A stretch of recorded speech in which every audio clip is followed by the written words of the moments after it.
Three, two, one, Larry. Hello, folks. Welcome to our Big Idea podcast. We have the pleasure of having Keith Shrader on with us. Keith, how are you today, sir? I am doing fantastic, Larry. Thank you guys so much for having me on. I really appreciate it. You know, we appreciate the people in our industry. We love to get a chance to talk to them and have a little bit of fun with them.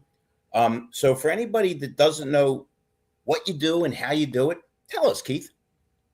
Well, I'm National Director of Sales for Agile Auto. Now, Agile Auto is an intelligence platform. We lay on top of dealers, IMS and DMS, and we bring in local market data to where you can get an accurate picture of how your store is actually performing against your own goals and against the market. Now, hold on, Keith. That was too technical. And since I'm best buddies with John Ellis, what Keith just said is we find you the right inventory at the right time so you can make money. I understood it. I understood it too. So, I rest my case. Now you know who you're dealing with, Keith. Okay. All right. Guys and one guy that can't work his garage door opener. All right. So I'll get the crayons out. We'll start coloring here in a minute. And now you're back in my realm. There we go. There we go.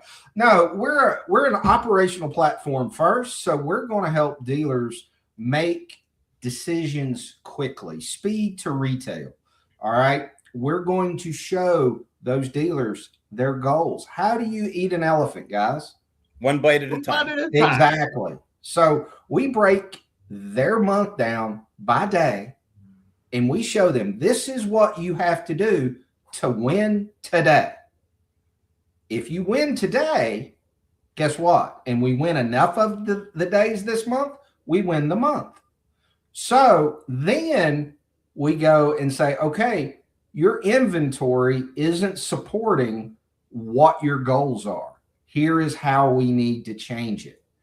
And we bubble up all of these recommendations. It is not data for data's sake. It is data that is actionable intelligence. Nice. Very, very cool. It is cool because I don't know any dealers right now that don't understand that the manufacturers can make you completely insane. That to control your business, you have to have an incredibly strong, pliable, and quick turn inventory for used, pre-owned, and a strong fixed operations, which can even tie in because, Keith, you well know that if you get the cars in and out of the shop quick enough and you get them on the lot quick enough, and if it's the right pictures and the right marketing, you're turning your cars. 100%. You have to have the inventory that your market wants, whether it be affordability is the biggest thing you're after, whether it's the right make, model, trim, whether it's the right mileage band. You have to have those things. We call it the legs on a stool. If you knock out one of those legs, how long are you going to sit there? Not very long. So that is what we do. We bring that right to the dealer's attention every single day. It is in their face, and the dealers that we have on are doing great. And when you look at, and they're growing, I mean, we take well-run operations and help make them better. We take maybe not so well-run operations and make them run better. We're here to help in any way. And the only thing we're doing is we're showing it to them. We're making recommendations, and we talk to them at least once a week. Hey, how's it going? What can we do? Here's what we're seeing. All right. Bringing that kind of assistance in, because sometimes a second set of eyes is more valuable than anything. Well, and particularly in our industry, because you often hear people talk about, like, for instance, their culture. Mm-hmm. And I always feel like putting my arm around them and saying, I believe you. But have you had somebody call your dealership lately and try to make a service appointment? Have you looked on your own website to see how many broken links there are, or the fact that the pictures of the cars have snow on them and it's July? Right. Well, and, guys, we in this business have fought that forever. I mean, how many times? I mean, when I was in the warranty business, if I had to take a phone call, I walked outside. And when I would walk outside, I did what I always used to do on my own lot. If I saw trash, I picked it up. And I would come in carrying these huge handfuls of trash, and they're going, "Where are you getting this?" "Off of your lot." They hadn't even been on their lot. So, and that was years ago. So we've been fighting this for a while. So Keith, let's drill down a little bit more with what Agile helps. We all know now that the dealerships need to do something. They're starving. They need inventory. Can you kind of share when you come into a store, like what you guys kind of look for and how you start to bridge what they've been doing to a more practical approach with what you guys are recommending? Absolutely. You know, one of the first, it all starts with acquisitions, guys. We have to have the right number of vehicles on the lot to be able to support our sales pace. And when you go on Agile, the very top row is nothing but acquisitions. All right. We give you, hey, this is how many cars you need. This is how many you need to buy today direct from consumer. Here's how many you need to go get from the sale. And then we also provide your preferred vehicle buy list. So these are vehicles that we're just not picking at random. Our system is looking at their DMS data, and it is crunching all of these numbers. Guys, you know as well as I do, these massive groups, they have rooms full of people that do nothing but put data together. All right. Well, we are showing a lot of these companies that we do it better than they do. So we're able to give them this preferred vehicle buy list. So it's a rolling 120-day list. And a vehicle doesn't just get put on there, it earns its way on there.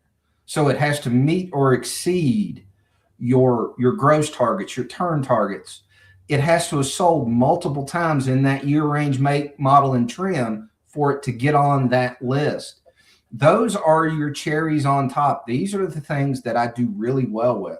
We also bring to light a market list. So they see everyone that is in their market, and they see the top 25 vehicles that have been sold in aggregate. And we show them, how many of these did your store sell? How many of these do you have on the lot? If you've got zeros in both of those, that's a market opportunity to grow your market. And we've been doing it now for 4 years in market. We've really started getting some fantastic traction the last couple of years. And a lot of it is because of outlets like yours bringing our message to the people. And golly, guys, we really appreciate it. I sounded like Opie Taylor there for a second. Sorry. You sounded good. I had the pleasure. I was one of those waterlogged people in New Orleans. Oh. And I got a chance to hear John Ellis talk about it. I had been involved with him on his electric ventures, and J.R. Toothman was down there. Mm-hmm. Frank Knox was down there. Heck of a group of guys. A lot of expertise, assembled in one spot, and a bunch of people that are all in the industry and all care about the industry. Absolutely. When you look at Agile Auto, one of the things we like to say is it was built by dealers for dealers. So everything you see on our platform has been pressure tested in the wild. All right. We have seen, we have worked, we have done so many things improving our platform. One of our latest improvements is the Agile vehicle analysis with VIN level intelligence. We're able to take a VIN number and tell them within a very fine margin of error what that vehicle is going to be worth in 30 days, 60 days, and 90 days at the sale. All right. It's the closest thing I've ever seen in this business to a crystal ball. and it works.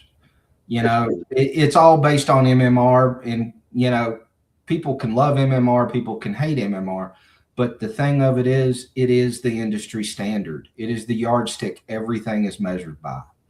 Why wouldn't you want to know the inventory that you're trying to bring in?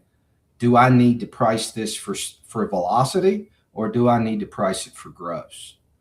Knowing what this thing's going to be doing at the sale in 30, 60, 90 days is huge. And then even on the same page, we give you your history with it. We're able to show you what has been your level of success with this vehicle. And this is going to be near and dear to your guys' hearts. What's the probability of finance? Okay. How much of us, all of our dealers, all of our friends in this business, we all know that the market has moved to the back. That's where the money is. So we have to, if I've got a vehicle that's only got a 40% chance of finance on it, I'm probably not going to step up in it as deep if I'm trying to trade for it. If it was a vehicle that had at 80, a 90, 100%, because whatever that average is for that car, I can, if it's a high probability finance car, I know I'm going to at least get a shot at getting my money back.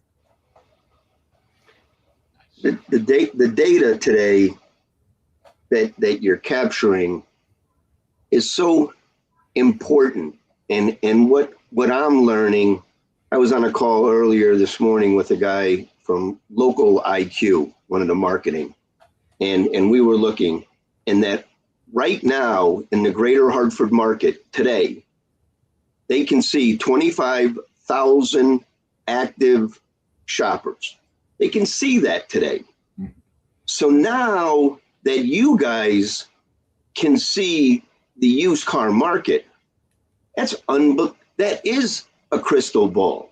And what I see is the traditional dealers are still doing the traditional things slower. They don't have an idea. I was in a used car dealership. Oh, the owner's not here. Where is he? Oh, it's Tuesday. They get to go up and look at the vehicles that they want to bid on Wednesday. And okay, so his time, he goes to the auction, he looks at some cars, then he goes back the next day and he's trying, oh, by the way, he's not here to appraise anything that happens. And they just haven't been able to get themselves out of their own way. And now it's beautiful because you guys built the science. And it's like, here's how you get in shape. You follow the rules. You get rid of the stale inventory. You don't let the guy who's buying it because he likes cars. And it's amazing that Wednesdays, nobody does business in Connecticut. I don't know if it's the rest of the country. It's like the used car managers at auction, and they're usually hiding or looking to get a round of golf in the afternoon after the auction is, and there's nobody to appraise the car. So now you guys are just putting the intelligence back in. You know what these cars are worth. The intelligence, here's the miles. I was saying it. How cool would it be if a dealership needs an appraisal? They go, they take a few pictures, they throw it on the system, the used car manager opens it up, and they can put a number on it wherever they are. Well, you guys are educating them every day, every trade, everything. So it's great that smart people built stuff like this. So if John, I know you're watching, thank you. It's good stuff. And I will tell you this, I am standing on the shoulders of giants. Okay. That's why I look so tall. Hey, they've proved it, though. John Ellis is going to be so proud that you called him a giant. Or maybe intellectual giants. I can live with that. Prior to penicillin, if you had an infection, they cut your leg off or you died. Correct. Then they came up with penicillin, and a whole lot of people had both legs and didn't die. Correct. When things get better, technically, when there's breakthroughs, to not use them is kind of inexcusable. Right. Because, you know, I wasn't the first to say it, and Dale Pollock wasn't. Maybe it was Hollinshead. Somebody said a long time ago that you make more net when you sell a car for a $1,200 profit in 20 days than when you make 3,000 in 90 days. So to not be able to turn your inventory, to not understand it, to not understand what you need to bring in, is crazy. It's kind of amazing that everybody doesn't just grasp this. And I know you guys are growing at a rapid pace, but because Yeah, it makes sense. 100%. And, you know, getting back to your point, Gary, about the slow adaptation of things in the automotive space, guys, we're one of the few industries left that uses a dot matrix printer. Okay. And they're still handwriting purchase orders. Absolutely.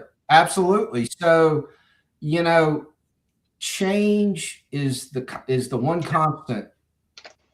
Change, God is the one constant, or the constants in the universe. Okay. But the one thing we're all resistant to is change. Every single one of us. And you know, you brought up the V-Auto creators. I mean, I remember when V-Auto came to market, and there was that, and it started to gain traction, and there was all of these conversations around it that it's like, oh, I don't want to do it. I don't want to participate. I don't want to do that. And those guys got left in the dust, and they came on because they had to. And with Agile, you know, we hope to have that impact on the business as well. I mean, we want this intelligence in these dealers' hands because, guys, we love this business. We've been in it our entire professional careers, most of us. Yep. And it is, we want this to be successful. We want every one of our dealer friends to be successful. But unfortunately, you can only lead a horse to water. You can't make them drink. We talk about the last 20 years of how the industry has shifted. And right in front of all of our eyes, we watched dealers build Car Gurus, Auto Trader. We watched them lose to CarMax and the Carvana. And for the dealer, the families, the grandfathers and the ancestors, they're rolling in their graves watching the operations in today's dealerships. But the great news is it's time, and it's a perfect time to take it back. And the dealers that separate themselves right now, they do it right. They care about the community. They do the right things. And boy, is it refreshing now to start to be on that side of the industry after what we witnessed for the last 20 years. It was like they got sold out. They got sold out. They got taken advantage of by OEMs and different platforms and different software. And now there's great companies out there that can say, we're not going to be held hostage by your systems, and we're going to build our own platforms, and we'll integrate with you, but on our terms, because we want the control. The data belongs to us. It doesn't belong to you. That's beautiful. What a wonderful program that you guys put together. But Gary, you got to understand how crazy our industry is. Think about how dealerships and pay and compensation are slaves to CSI. Yeah. Why the heck would you need to talk about CSI? Doesn't every salesperson, shouldn't they inherently understand that if you keep your customer right and stay in touch with them, they're going to come back and buy more cars? Absolutely. So that kind of mentality of where you know what I mean? If I have to tell you, Keith, you know, it's not a good idea to punch people in the face and drive drunk. We're kind of, it's a little hard to get too deep when the essential things that make people human and civil don't exist. We've done so many things backwards in our industry. Keith, I've been doing this a long time, as have you, Gary, Mike. I just trained a bunch of people in Georgia, and I asked them the question I always ask: do you know what car salespeople talk about all day? And they went, no. I said, it's not sex, it's not sports, it's that there's no business. And then when a car pulls up, 3 idiots go, he doesn't look like a buyer, send the new guy out. Yep. We got to completely turn around our mentality in this industry.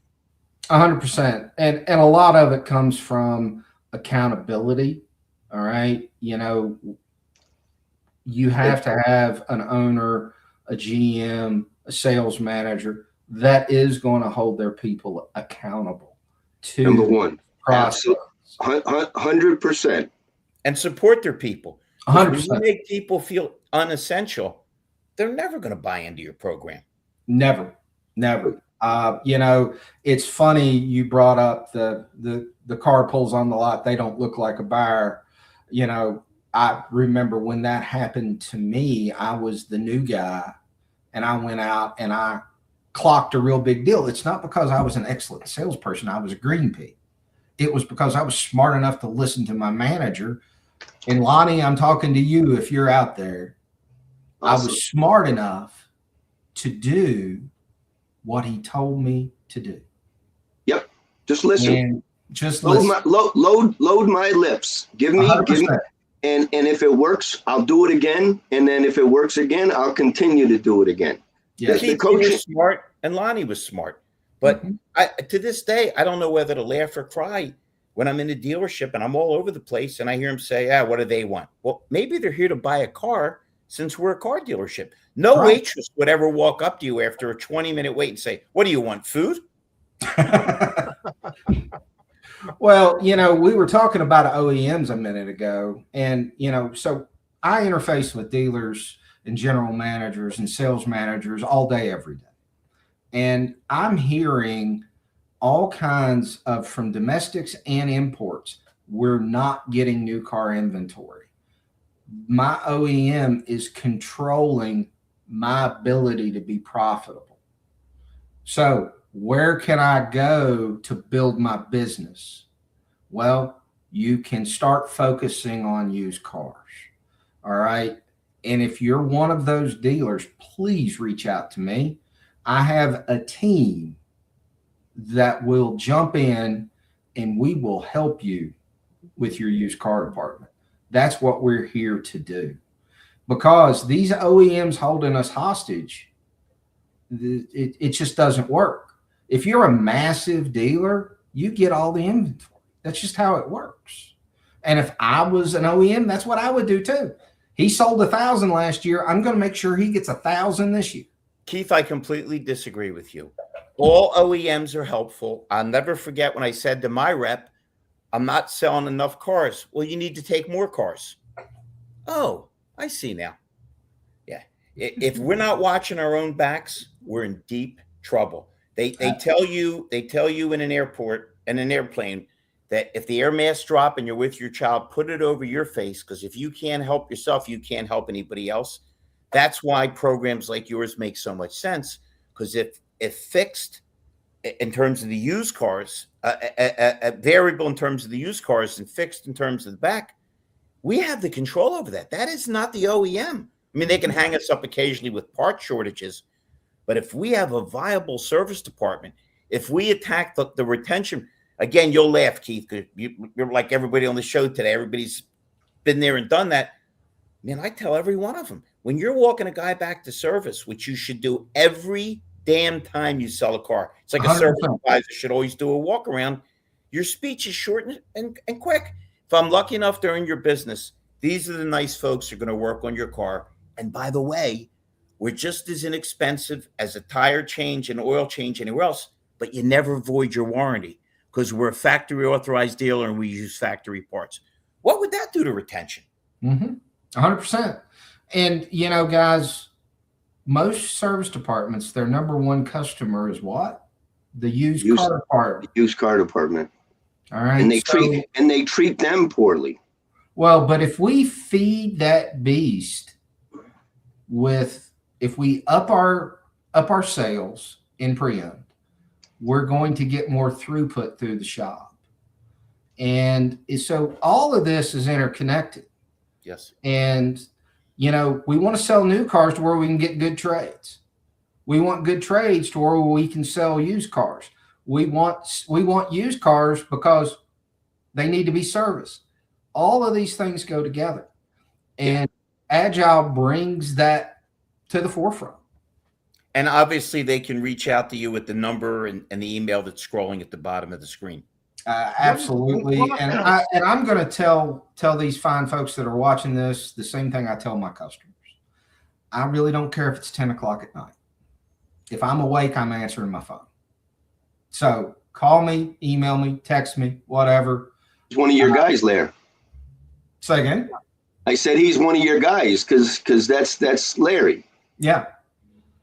Well, that's how I came up in the business. It was just, this is what you do. Right. Keith, Well, I learned it you know how you learn more from the people that are idiots than the smart people? Because you learn what not to do. My 100%. GM was leaving the store and the operator said, "You have a call, boss?" He says, "Tell him I left." And I thought, your brain doesn't work, because if it's a guy with a small problem and you solve it, you're a hero. If you let it fester overnight, he hates you. What if it's a guy that wants to buy 2 cars? The money's burning a hole in his pocket. You didn't take his call? Okay. Right. We'll see if the next guy does. 100%. Right. Well, right. Keith, what I'm taking away is the difference between you as a partner and the vendors that are out there. You mentioned that you guys are car guys. You are Correct. car dealers talking to car dealers to solve the car dealer's problem. And that's more of a partnership than a vendorship. And also what I heard was you're contacting them every single week. Talk about follow-up. Hey, what's going on this week? How did your week go? How, if it's bad, how can we help? If it's good, how can we make it better? I mean, this is, SOP, but not everybody's seeing that in the industry on the inside. Is they're cutting a check and they don't hear from them till the next invoice comes in.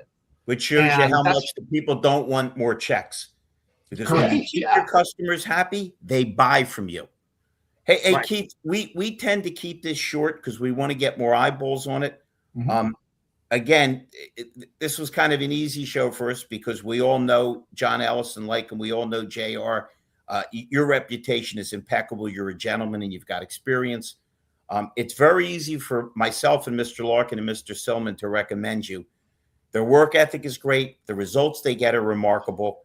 And I just don't think people can afford now to not have the right inventory, know how to turn it, and to use Keith's words, have the crystal ball.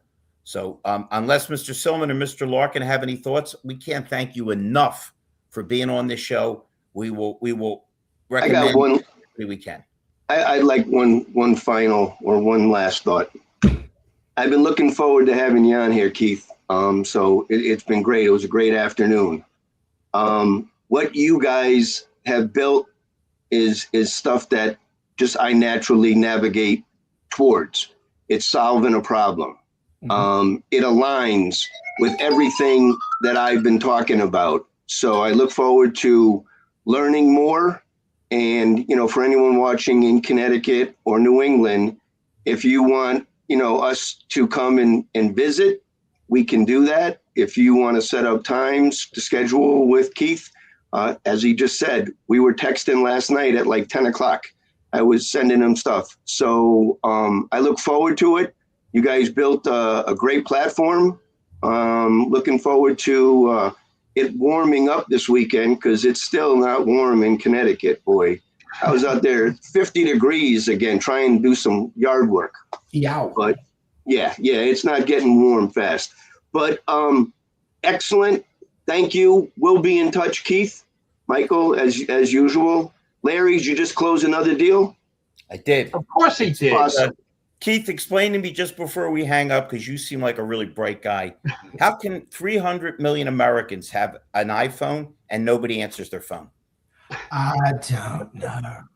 And you know what? If I had the answer to that question, yeah, I'd be a lot smarter than what I am. So, Keith, we will gladly have you back on down the future to hear how many dealerships have come to their senses and they're using you. again, on behalf of myself and Gary and Mike, thank you so much for being on. Awesome. And Gentlemen, thank you. I will tell John Ellis you referred to him as a giant. Me and him stood next to each other, and giant would have been very, very favorable comment for either one of us. I can see him now. Give that man a raise. No, look, that'd be great. All right, Thank you guys. so much. Guys, Have a good thank y'all weekend. so much. Take it easy. Goodbye now. Have a good weekend. You too.